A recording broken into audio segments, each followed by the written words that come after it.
What's up guys, Phantom here, back with episode 57, my F1 2019 career mode, as we are going to Monza for the Italian Grand Prix for round 14 of season 3. As you see there, we have a power, aerodynamic, and a chassis upgrade, as we are now still the third best team on the grid, but we are much closer, along with Ferrari, to McLaren, who got out to that big lead, but we are starting to reel them back in, as we will need that upgrades because we are starting from the back with power unit changes as we head to qualifying. Practice is all wrapped up as we move into qualifying here at the Autodromo di Monza for the Italian Grand Prix. Any moment now, the teams will be heading out onto the track.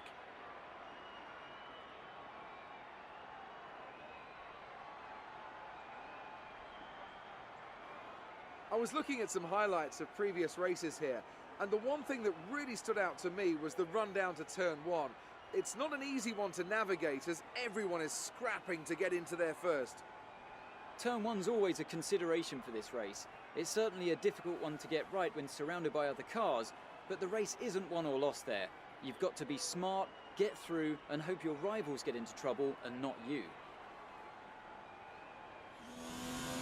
As we start out here in Q2, as we will be starting from the back of the grid, but we are qualifying here to see our pace and just get even more familiar with the track here, as our units aren't actually like dead. They're very close, and I don't want them to die during Monza, which is the fastest track on the whole calendar. As we come across first, as we're about 40 to 45% on each one of them. As we move to Q3 here, as we will come across the line, as it looks like Verstappen set the fastest time, and we will come across in P4 at the moment, but it will rain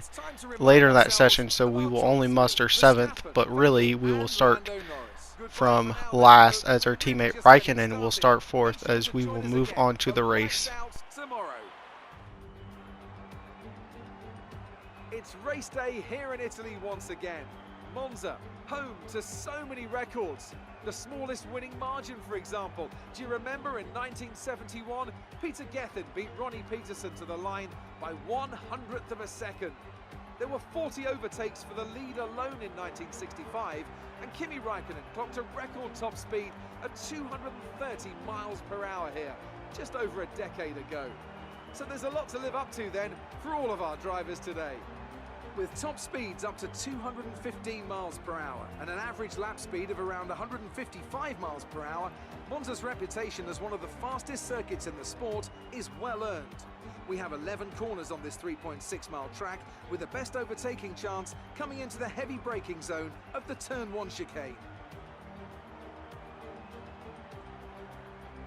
Anthony Davidson, thanks for joining me once again for the Grand Prix. Let's talk about old-timer. As ever, the threat of unreliability is never far away, and indeed they'll be starting out of position today due to a power unit component change. So it's going to be a difficult task to move forward from there. Everyone has to deal with penalties or reliability issues from time to time throughout their career. You just have to suck up the pain and get on with the job at hand.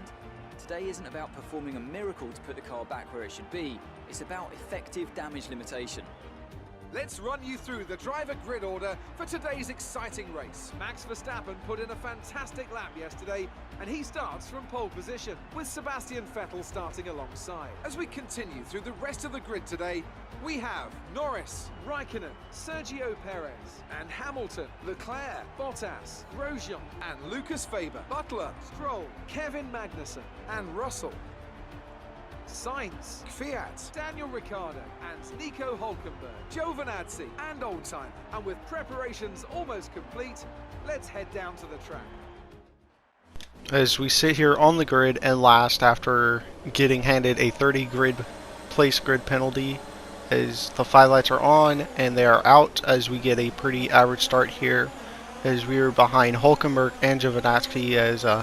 we do not want to be behind them for very long, as we will look down the inside here and get all the way up to Ricciardo here, as we're not actually that far ahead, and it looks like we're actually in last still as we leave turn 2, so that's gone pretty much as worse as it could have really gotten, besides losing a front wing or something like that. But we still need to make up positions as we're going to look down the inside of Hulkenberg here and maybe even think of Giovinazzi, but we will be a little bit cautious here. And once again, we are still not out of last here, as we are still battling with Hulkenberg here, as we will hold it around the outside of the Lesmos here, as we will have once again the outside as we go a little bit wide there, as Giovinazzi did not get a very good run off the second Lesmo there, as it looks like we will go 3 wide into the Ascari chicane, as this will end up badly if we do not indeed cut the chicane there, as we kind of had to avoid either Giovinazzi or Hulkenberg, as we lose it on the exit there and almost bend it in the wall where everybody else does, as we are now behind Ricardo here and will make a pretty clean cut overtake here into turn 1, as he's actually trying to fight back a little bit on the outside, as he will actually have the inside, but we will get so much better initial drive off. But then, you know, we're supposed to be one of the fastest cars on the grid here. All year we've been pretty much the fastest, but the Renault has given us a little bit of trouble here as we move to the end of lap 3 here, as they're going 3 wide into the parabolic here, and we will take all 3 of their positions, as they were really holding each other up here, as we should surely have the speed over the Toro Rosso of Kvyat, as it looks like the Red Bull there was looking for a move there but kind of backed out of it, as we will make the move stick, as Butler and Magnussen are now fighting, as the AI seem to get a run down that straight there but cannot seem to overtake there, and they end up side by side, as we will look to the inside of both of Butler and Magnussen, as we will overtake both of them down the straight there, as they were really holding each other up, as we are now in a big cluster as we're catching the tail end of it, as we kind of make a little bit of contact with Grosjean and we get a warning there. But besides, you know, Vettel and Verstappen out at the front, these are the leaders here, you know, third through 10th here, as we go around the outside here. But we will end up being in neutral for a split second, as I lost track of what gear I was in, as we've only taken Bottas there, as we could have had 2 or 3 positions, as Magnussen is out of the race, as it looks like he had a engine blow up on him, as you can see all the cars are passing him, as we will come through the second Lesmo here, as Leclerc and Weber are battling, as Weber was stuck on the outside there and he got a pretty poor run there, as we kind of glide past his inside here, as we get another slight contact, as the marshals are really gunning on us for very minor contact here, as it looks like we're in the cluster zone here while everybody's trying to figure out a position, as they're going to go 3 wide into turn 1 here, as in online this would never have worked, as we would all have died as we come off here, as it looks like we may get Perez here, who we are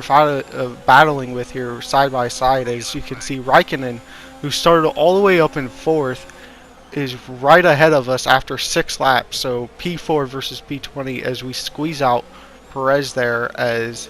right now we are getting a pretty horrible launch off there off the second Lesmo. We went pretty wide, as again the Racing Point this year, I don't know what it has on it, but it takes off for corners like forever to take up with him, as he just launches off of them. As you can see there, he's automatically like to our outside, as no other car on the grid can even come close to the acceleration that the Racing Point has, as we kind of dive down the inside and then lock the rears there, as we went down the inside there, as they're going to go side by side behind us, and at the last minute we see the run that Perez has, and we kind of blocked him off there, kind of boxed him in, as we get a run on Norris here, as him and Hamilton went side by side into Ascari, as we were pitting at the end of this lap. As we come down the inside, we actually go a little bit wide there, as we need to try to rush to get back to the inside to pit here, as we make sure not to speed here, as it looks like we kind of stacked everybody up there, and it looks like Vettel has already left the pits there as we come in to make our pit stop, as there looks to be 5 or 6 cars right behind us here as we have a 2.1 and we get held by, it looks to be Russell there, and we lose a position to Hamilton. Lucky not to lose any more positions there as we come out of the pits here, as we come onto Ascari here onto the back straight here, and we look down the inside of him as we go side by side, and we kind of get caught up in his wheel as we go side by side again, as it looks like Norris is going to get a run here, but he's going to get blocked in once again, as we will have the run around the outside to pass him, as all the cars are coming out now here on lap 9, as it looks like Perez has jumped us here, as we will take an entire lap to catch him with the help of DRS, as we will easily pass him, as we will make the move stick going into 1 here, as we were really catching up to Raikkonen, and we were going to look down the inside and force our way down there, kind of cut the chicane there a little bit there, and don't want to make contact with your teammate, as Raikkonen won't let us go very easily. We make a little bit of a feint defense there as we come down the inside there, as we kind of just nudged there a little bit there, as we were able to keep ahead of him, but he's delayed us from attacking Leclerc up the road here, as we're coming onto the final lap of the race here, as we set fastest lap here, as we force Leclerc to go defensive in the second chicane, but we have gone really wide there on our turn there, and he has gotten away from us here down the back stretch, as we will make some of it back, as we have so much top speed with our engine, as we come down here to Parabolica, and we will get right to his gearbox, but we will understeer almost off the track there, as we will have to settle for 4th place, as Verstappen has won the Italian Grand Prix. Thank you for all your hard work out there. That was a strong drive and a good finish. Well done.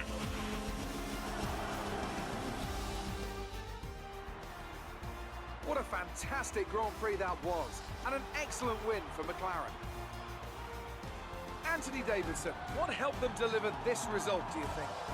Well, I honestly feel it was down to the driver and car today. I mean, we can talk driver skill all day, but if you don't have a solid team to back that, you're never going to get anywhere. When you hit that sweet spot of having both an excellent driver and an incredible car, that's when you see results like those we witnessed today.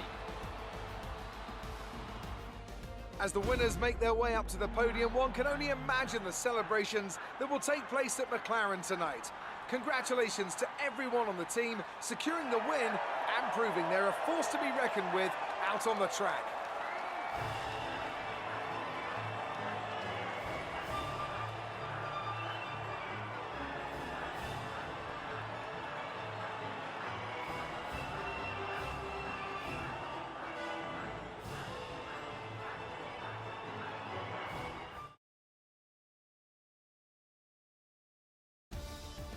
And after this round of the World Championship, here's how things look in the drivers' table. Sebastian Vettel will be very happy with that result as he extends his championship lead.